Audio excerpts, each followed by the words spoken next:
Magbabago pa kaya ang nanay ko? Alam mo, kahit naman sino, kahit hindi mo nanay. Kung gusto magbago, syempre pwede magbago. Pero kung ayaw magbago, medyo mahihirapan ka.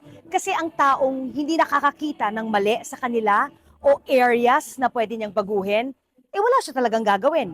Hindi naman niya alam na may mali sa kanya. So para sa mga anak na nagtatanong nito, wag kasi kayong titinag.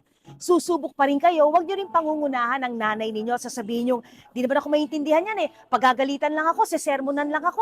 Masyado kayong sure sa sagot ng nanay niyo samantalang hindi niyo pa naman nasubukan na magpaliwanag. Ito rin ang pwede niyong gawin. Sa inyo to nang galing ha. Lakasan mo pa ang volume ng mga videos. Lagyan mo ng speaker. Sa inyo galing yan, kayo nagsasabi niyan. At marami na nga ang umayos ang relasyon sa kakapakinig ng mga videos na ito.